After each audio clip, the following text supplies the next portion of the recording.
You're watching Drakewing Gaming. Enjoy the video. Hey guys and gals, Never here from Drakewing Gaming, 70 Mountains Word of the Gaming Dragon. Today I'm coming back at you on the Let's Play episode of Chord Progressions, Chester's Path. So yeah, let's go ahead and jump right back in, shall we? Alarm chain, you were up, and let's go. She pulls in a spot next to three other cars.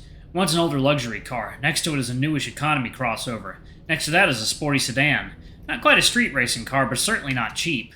She parks and takes her keys out of the ignition. Looks like the whole gang's here today. Those are all Chester, Dave, and Pat's cars. Oh, okay. Is that our whole team? That's the squad. If you didn't remember, Chester's the boss. Dave is Chester's husband. He runs the cafe. Pat works the same position we do, but he helps a lot in the cafe nowadays. Wait, Chester has a husband? I didn't know that. Yeah, dude, people are gay sometimes. You of all people should know that. She quips with a monotone and a slight hint of a snark. I've already had it up to here with her, but it's not even 8 a.m. Well, I get that, but I wasn't expecting him to be gay too, you know? Just yanking your chain, dude. Lighten up a little. I don't really enjoy this type of yanking, but whatever. But for real, though, he and his husband are huge pillars of the local LGBT community. They help organize and fundraise for pride events and whatnot. He also tries to hire young queer people like us when he can. Interesting. Is that legal? At the very least, it's ethically questionable.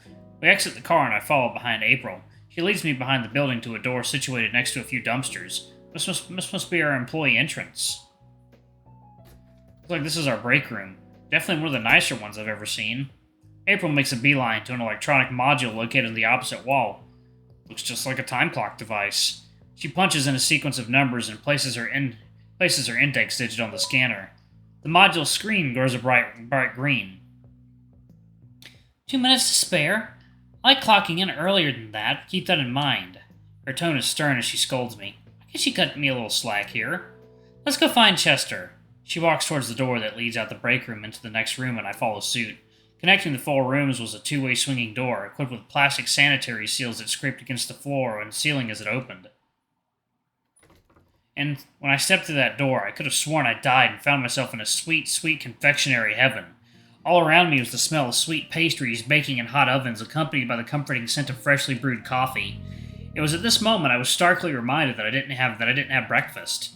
This must be the prep kitchen. The area is kept very tidy and pristine. Every stainless steel surface shines brilliantly. My attention was drawn to the 2 individuals responsible for these wonderful aromas dancing happily in my nostrils, a skunk and a collie.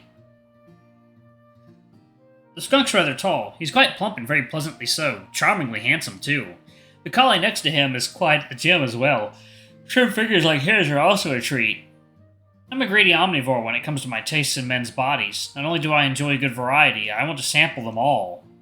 I'd give to have either one let me sample. Wait, stop! I haven't even talked to these guys yet. I'm already having wild fantasies about them. What the hell's wrong with me? Oh yeah, I haven't gotten off at all this past week.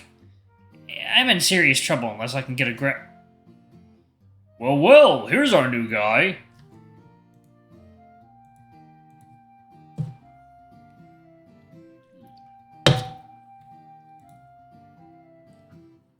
The skunk turned towards me and set down the bowl and rubber spatula he was holding.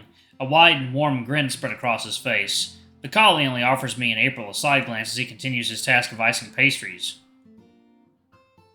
Ooh, April, found me another cute one, didn't ya?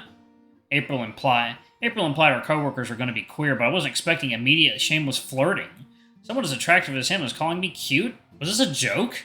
It'd be a great punchline, wouldn't it?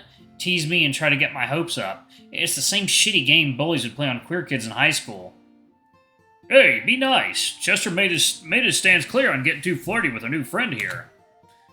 The skunk's tone was firm but constructive, almost like a teacher trying to positively reinforce good behavior in a student. I know, I'm just messing. How's it going, man? Hi, I'm good. I'm excited to be here. We're excited to have you here, too. I'm Dave, and this goofball over here is Pat. Welcome to the family, buddy. He exclaimed this while making his smile even wider and warmer. Dave approaches me. I was prepared to shake his paw, but it looks like he wants more than that. His arms are spread wide open. Come here, buddy. I'm a hugger. I open my arms hesitantly, and Dave pulls me in one of the most intimate hugs I've ever shared with a stranger. He holds me tight with a vice-like grip as he buries my face in his soft, fluffy chest. He gently rocks me back and forth, and gives my back some slow and gentle rubs. He's a very active hugger, isn't he? Admittedly, this feels nice, but it might be a little too nice. I need out of this hug quick before I start poking him. I make the executive decision to terminate the embrace with a gentle yet assertive pull. Cool. Thanks, Dave. I can only speak with a sheepish mutter. It's at this point I realize I'm starting to feel overwhelmed. Regardless of my pent-up predicament, Dave is being a lot. He seems to have gotten the message and lets out a chuckle. Sorry, bud. I need to work on asking before I just go up and hug on fellas. I'll be mindful next time. It's okay. I'm just surprised is all. I've never had coworkers act so friendly towards me on the first day. Well, this ain't no ordinary place of work. You'll find that Chester is going to take real good care of you. Ain't that right? He glances over at Pat and coax out a response. He's still diligently attending to his icing. He's definitely the best boss I've ever had, that's for sure. His response seemed quite natural and not forced. He's not trying to flatter because the boss's husband asked the question. Pat sets down his icing bag and turns towards me entirely, offering me his full undivided attention. I think you're going to have a good time here. Pat extends his right paw for a shake and I oblige. His grip is gentle yet firm. So, I'm not much of a hugger myself. If I was, I'd be liable to nip your neck. I can feel my heart flutter in response to his flirt. My head spins and swims as butterflies dance in my stomach. I see his brows raise as he lets out the quietest chuckle. He smelled that, didn't he? Dogs always tend to have a more acute sense of smell than most. He can certainly detect hormones at paw-shake distance, my adrenaline rush being no exception. I do my best to collect myself. Yeah, good to meet you too, Pat.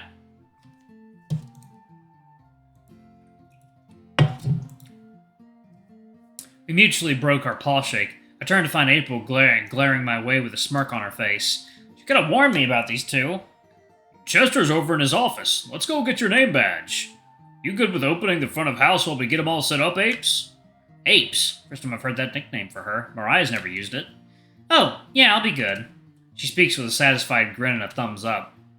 She walks through the kitchen doors. Dave and I are close behind her after she signals for me to follow. I wasn't quite sure what to expect from the cafe, but this is legit.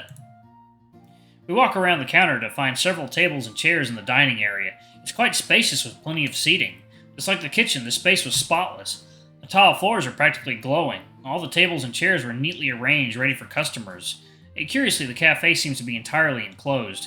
Walls completely surround the restaurant. It's almost like a cafe you would find in a mall, perhaps. There's one door that seems to exit outside, and another that exits into the front of house, as Dave called it. With each successive room I've toured so far, I've become more and more impressed. It helps put my mind at ease. He spoke as we continued to walk. Here's the cafe. We got coffee, pastries, and sandwiches, open from 9 to 4. We'll see about getting you back here during lunch rush so you can see how everything flows. Sure, sounds good. With me in tow, Dave guides us through the cafe's main seating area into the front doors. The bell situated above the door chimes, signaling a person has either entered or exited. Separate from the enclosed cafe space, we venture out to the music store, which is huge. Instruments lined the perimeter walls of the showroom. Many were displayed up high and out of reach. Guitars, brass instruments, woodwind instruments, and anything else you could think of. In the center of the large space are clusters of electronic keyboards, drums, and even a couple of pianos. Along one of the back walls, a cluster of shelves housed several records, all neatly organized.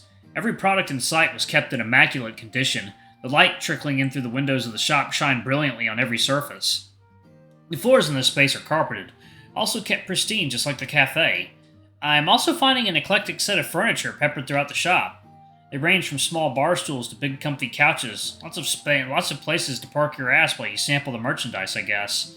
Situated across the cafe's entrance is a counter space with 2 registers and glass display cases, housing smaller merchandise. This is where April's found herself, fidgeting with one of the registers. Impressive, ain't it? Yeah, wow, I wasn't expecting it to be this big. Could you believe it all started with that cafe? So, this whole building used to be a strip mall back in the day. Second, y'all. Water time. And we are back, y'all. Let's go ahead and jump right back in, shall we? Alarm chain, you are up, and let's go. Okay. He stops in his tracks and gestures around the building, pointing at the inside corners. There'd be about 4 businesses operating under one roof at any given time. Little restaurants, barbecue joints, pharmacies, barbers. His speech was trailing off a bit. He's taking a trip down memory lane, isn't he?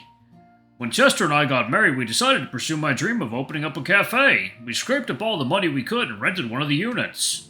We stripped it down, built it back up, and made it our own. It wasn't long before we were a big hit. We're making so much moolah that Chester decided to open up a small guitar shop in one of the adjacent units. We wanted to pursue his passion next. As the years went on by, we kept expanding until we purchased the whole building. Chester had to be real business savvy. The old owners of the mall were plenty happy to give us pay rent instead of letting us buy the whole thing outright. But after some I think I'm doing the wrong voice for Dave. It's late, y'all, sorry.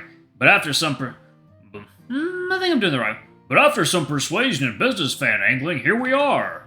Fan-angling? Does he mean finagling? Charming. His cadence and southern accent. Oh, that's right, he has a southern accent. Shit, I've been doing him wrong this whole time. Alright, that stops today. Southern Chester. But after some persuasion and business finagling, here we are. Fan-angling? Does he mean finagling? Charming.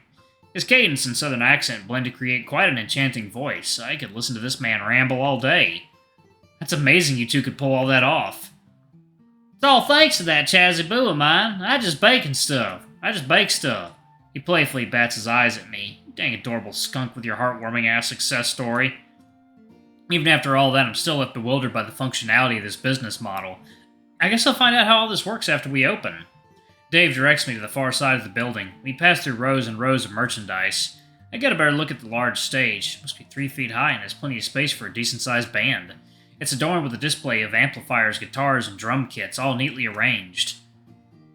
And here's the stage. We try to have concerts once or twice a month. When it's not used for performances, we just play some product up here. He directs me atop the stage using a set of chairs.